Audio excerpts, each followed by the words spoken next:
When you work in tech at Cox, you get to do meaningful work every day. You get to be the biker who codes as fast as he rides, crafting advanced tech solutions that transform car buying. Or a guitarist who develops harmonious apps and websites, connecting people and businesses, all in real time. A savvy soccer mom running solution sets as passionately as she runs gameplays. Be the super secret keeper, designing cybersecurity systems to protect private data and websites.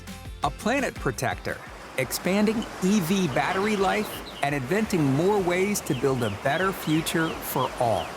When you work in tech at Cox, you get to do career-defining work that solves the greatest problems of our time. Join us and connect to work that improves lives, including yours. Learn more about our family of businesses at cox.career/tech.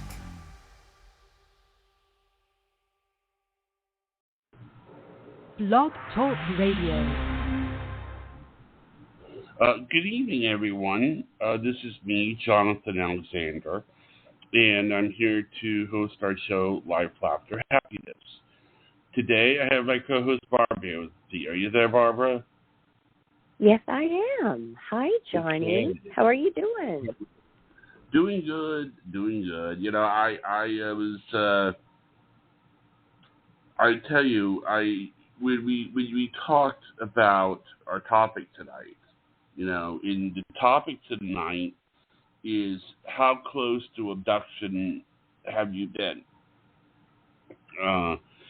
And it's really sad that we even have to talk about this because of the tragedy of it. But I went ahead and I searched for a particular situation where somebody was abducted and got away with it. And you said that you were going to be doing that too. Wait, hold on. Somebody was abducted and got away with it. You mean somebody was abducted and they got away? Is that what you meant? There was an attempt to abduct them. Okay. Well, they got away before they were abducted, correct? Yes, but let's just say that the fact that they got away before they were abducted saved a lot of lives. Yes. Why? Was this person a serial kidnapper? Actually, yeah. What it is, I looked up something, and what I found out was that there's a lady named Carol Dayle. I don't know if you know who that is, but say it again. You broke up. Carol Dayle. Carol Dayle. Carol Dayle. Carol or Harold? Carol. Oh, okay. She was the victim or survivor? Well, here's what happened. Ted Bundy tried to abduct her. And he failed. And you see, because of the fact that she got away, that saved lives. Because she knows who he is. She was able to, it was really scary. He basically, she tried to abduct him, and she later testified in court. She confronted him in court for aggravated kidnapping, and she never wavered at all. I mean, she even though she was nervous, she did it. She stood up for herself. And well, thank goodness. I know when you're talking about. I know the story. Okay, yeah. It's the one where she thinks she's out with a nice guy. He takes her on a drive in his little Beetle Bug, and they stop at a park bench way out where nobody is around, and then he starts to attack her there. I remember, and he used to think it was so fun to choke somebody until they almost choke out and then bring them back, just to keep doing that to them. So she broke free, and she actually fell and slipped down a river, and that's what saved her life. Thank goodness she did fall in there, because spit her out at the bottom and she was free. But I think that's about the only one that escaped from him. But thank goodness, because she was the one who described him so well to where they were probably able to stop him after that. Basically, Bundy was very adept at leaving little traces of his crimes. And experts believed he murdered at least 30 people, so her actions helped people. You see, it's definitely relevant. Well, that's great. That's great. And for you just researching it really quick, you found like one of the top ones there. But that is so scary. Can you imagine how she felt when she realized that she was the only one who escaped that man who had done all these horrible things? In the beginning of the show, when you said it is really sad, it is very, very sad that we live in a world where we have to worry about other human beings attacking us and doing very horrible things to us, which it just is so strange what goes on in the minds of these people. I have never wanted to kill anybody or hurt anybody, but they like it. They crave it.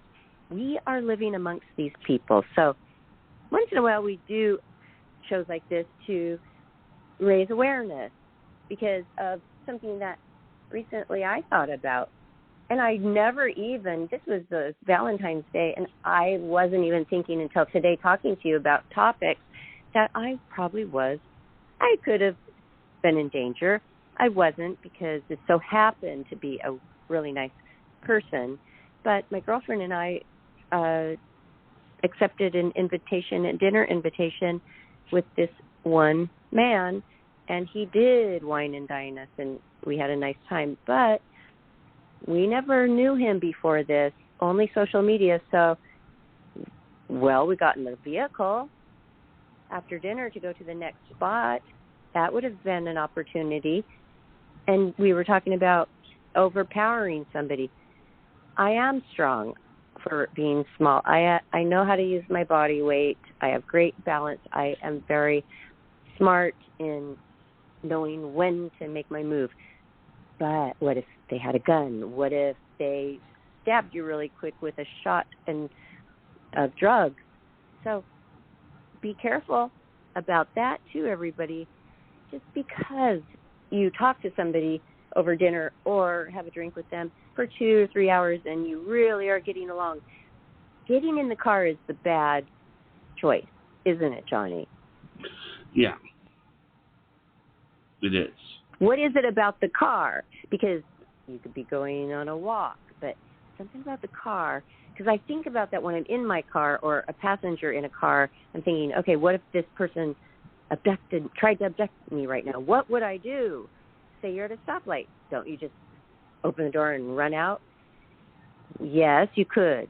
But also they do things to the door where you can't get out. And what about these Uber and Lyft drivers that I feel like I'm trapped in the back because they have it on child safety? I'm all for keeping children safe, and I understand that. But my goodness, what if you just can't get out the back because he has that on? That, to me, should be outlawed. You can't get out. What if you're trapped? You can't get out during an accident and the car is on fire, too. I don't like that child safety where you can't get out in the back. Do you? Okay. I have autistic nephews, as you know, and sometimes, I'll go somewhere with mom and dad, to like eat at a restaurant, and mom will have to open the door for me because of Alex. She does that to keep Alex from going outside. Now, it doesn't mean the problem with keeping something like that illegal is how do you police that? I mean, are you gonna like pull over somebody, every car, and see, oh, sorry, you have a child. I need to check to make sure that you have a child. No, you're right. It's too hard. It's already hard enough with the seatbelt law that they try to see and the cell phone usage law. But you're right. I don't want them to, but I would like it if you could choose your car, if that's a function you can choose, either to have it Right. or not. I'm Anyway, sure I don't like it, and I feel trapped when I'm in the back with it on. I mean, it's you have to understand, once you've been around, like, for example, if you were around my nephew, you would understand. He is about 260 pounds and very That's big. big. Wow. Yeah, How tall is right, and very, very strong. And he? How tall is a he? lot of times, what? How tall is he? I think it's like 6'2" or something. Really? Wow. Yeah, he is really big. well, I mean, you that's see, the not point too is, big. actually, it's actually kind of funny. This is a funny story. Apparently, he had this lady whose job it was to look after him, and what happened was that she took him to McDonald's to eat, and of course, when you take Alex to McDonald's, his taste is very specific. You have to give him this, you have to give him that, everything he likes for. So what happened was that all of a sudden this guy starts coming over to her when she's with Alex, and she just starts flirting with this girl that's supposed to watch over Alex, and then basically, she says to him, she goes, "Well, I'm here with my boyfriend." In other words, she was pretending that Alex was her boyfriend. Oh, that's Huge cute. Alex. And then Alex kind of glared at him, and he walked away. Oh, well, that's cute. That's a cute story. Okay, that is wonderful. But maybe there could be a function where people with handicapped kids can add something to their locks in the back instead of it just coming like that, because I think it's dangerous. How in the world am I going to get out of the car if it's on child safety in the back? And why in the world do the Lyft and Uber drivers have it on child safety? You're not picking up children. So just automatically, please, if you're listening, turn that off, please. Thank you. I can't get out. Mm-hmm. I can't get out. That's what I'm always saying. Please, child safety, undo that. And then they can't even find it. Where's the lever to, turn that off? Well, what if we were in a car accident and I needed to get out of there? Just so you know, when you're flying and you're about to crash, right beforehand, if it's a small plane, you want to unlatch the doors so you could get out, because they have a tendency to jam. That's another safety tip for flying if you fly in small airplanes. Has your father ever had do that? No. He said that there may have been a couple close calls. Can't even remember the story, but no. And he was a bush pilot in Alaska, and he actually lost 7, maybe 10 friends. Just a pilot error, really, because they're flying on instruments, and they might not be so good at it, and they think they're only a couple of 100 feet before they land in the water, and then they're not. They're just like right at the water. So basically they just plunge all the way down to the bottom of the sea with their passengers, and they're never found. So that's why a lot of times you're wondering, well, why weren't they found? It's usually in the water.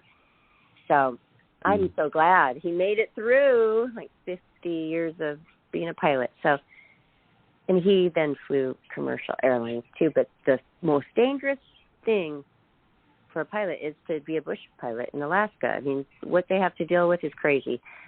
So that's that. It's a little off topic, but just to be aware of your surroundings. I always tell my teenager when they leave the house, be aware of your surroundings.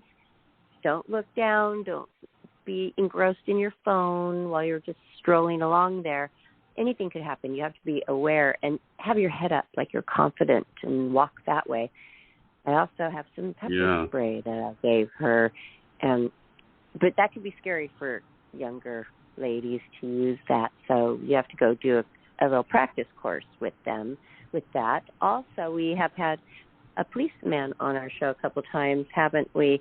And they said a siren is, yes, a siren. Like you spray it just the same way, but it's so loud, like something that you would carry at a game or something. It's so very loud. And he says that works really well because they could take that pepper spray and spray you with it, get mad at you, but the sound, there's no way anybody can hurt you with a sound, and it usually makes them just run away.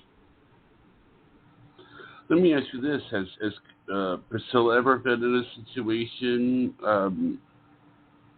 that made her that you were frightened you? She said that a couple of times. She has been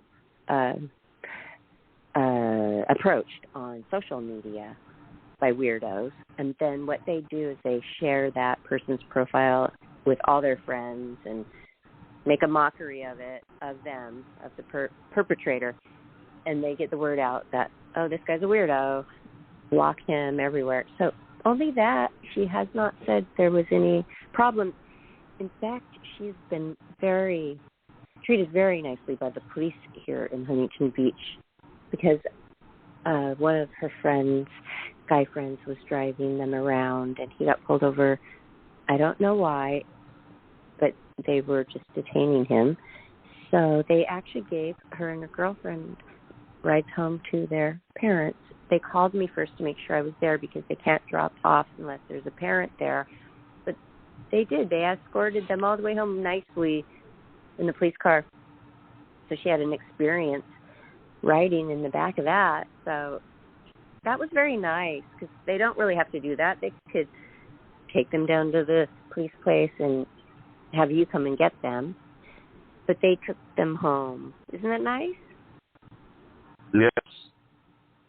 They dropped off a friend at my house, too, because they couldn't get a hold of their parents. So they said as long as it's of legal guardian age that they can drop off the people. So that was fun. I couldn't believe it. So I like it when the police are nice. I know. I mean, they're supposed to make you feel safe.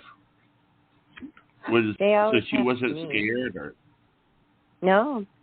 She stayed calm. She was cool about it. Yeah, in a tough situation, she usually does stay calm and clear-minded. So that's good. There's a lot of experiences, though, I've had where I think, whoa. I mean, other things like crossing the street in New York City and my brother having to pull me back because I almost got hit by a cab. Things like that. We are all lucky to be alive with little things like that happening in our lives. But the abduction thing, it could have happened to me as well when I was in my early 20s. My girlfriend and I, we were on a quote, unquote, modeling gig, and we had to drive with this man to Louisiana from Nashville to New Orleans and go to the Super Bowl and hand out whatever. Who knows? I mean, this was like so long ago. I don't remember the details. All I know is that we were not happy with the arrangements when we got there. We did not do anything with those people, work for them, because we realized it was fake. And then on the way back, he started saying, we were both in the back seat and he was driving. He was starting to say some off-color things, rude. So we just started pummeling the heck out of him when he was driving even. We were kicking the back of his chair. We didn't hit him. We didn't punch him with our fists or anything, but we were pummeling him with our feet. And it was weird because we both looked at each other and we both started just to kick that seat as hard as we could without even notice. We didn't tell each other we were going to do it. We both had that instant reaction. Isn't that crazy? She's been my best friend since 5th grade. And we were living in Nashville in our 20s. She followed me out there after I got the job as a flight attendant from Seattle, which is weird that you mentioned that serial killer because he was from my area, Seattle. We also had the Green River Killer, so a lot of people you mean Ted Bundy, you mean? Yes. They love hunting people where they can drop them off and discard the body really easily, and the wooded areas are very popular for that. So there's a lot of them over in that area. Anyway, I was living in Nashville. My girlfriend came out there, followed me out there. Why not? So that's why we were driving from Nashville to New Orleans, which is a very long drive. Well, we started pummeling that guy's back of his seat. He just pulled over and got out and went and had his hamburger and came back and never said another word, but got us home safely. Never said another word the whole ride because he knew, don't mess with them. Yeah, it certainly seems that way. Yeah. I mean, you did pummel them. We pummeled him, Johnny. We pummeled him. We knocked some sense back into him to just be quiet and drive. How did you pummel him? Well, we were in the back seat, and we pummeled him with our feet. We just started kicking. Okay. Like kicking the back of his seat hard and ferociously for quite some time. Mm-hmm. Okay. He knew he had a couple fighters on his hands and to, ease off on his smart aleck remarks. And we still have some pictures. We didn't do the Super Bowl. They didn't even have tickets. It was all a lie. We were in some attic somewhere. It was weird. And it went awry when they didn't give us a key to the place, our room. And we felt like we had to stick with them. So then we said, no, we need a key. We tested it. Boom. Then we went off on our own. And we took the riverboat ride. We had a fantastic time in New Orleans. New Orleans was where this was? Yes. So whatever Super Bowl was there that year, yes, that's where we were back then. And it was I'm sure it was still the 80s. It was probably like 89, 90, 88 to 90, somewhere around there, whatever Super Bowl. Oh, so you weren't a Playmate yet. Oh, no. No, I wasn't a Playmate yet. I wasn't a Playmate yet either. That other show we were talking about, when I was chosen out of the audience by David Copperfield, was far away from being a Playmate because I became one when I was 25, and that was all high school. And then this thing happened when we were probably about 19 or 20. And you know where they found us, Johnny? Where? Typical place, the mall. The mall? The mall, because they know young girls are out shopping, and they all probably have dreams of becoming a model. So it's easy for these predators to prey on young girls there. It's so easy to spot a couple of young girls that are shopping, and then they just approach you. Maybe they have made up some special card that looks really professional, makes them look like a company, and they seem really okay and legit. We didn't tell anybody, but by then you're not even living at home anymore. You're a woman. So I look back and I think I did actually live very risky by the standards of today, which are we live amongst animals, basically worse than animals. Animals don't kill you just for fun. These human beings out there are doing that for fun. We live there. Sometimes I'm surprised people even go anywhere. If you think about it, what if there was an alien who came down to our planet and then found out these things? They might be afraid to go outside. Right. Well, that's like E.T. Because very literally, like every single human being you come across could actually kill you and like it. So it is true, though. That is true. If you go outside, you don't know, unless you're psychic and you can read minds, what has that person done, and what are they thinking? Yeah. Well, that's amazing. You know, I mean, I'm sorry that that happened to you. Well, thank you. Do you know when they say everything happens for a reason? You know what? Yes. I think that to do a challenge, look back at certain things that were very odd that happened to you and see if there was a reason. What came out of it? Well, anybody could always say, oh, I learned from it. I learned to be more careful. I learned. No, but what specific thing really came out of something odd? That'd be a fun thing to hear about if people would like to, cooperate with that and let us know. That would be fun, right?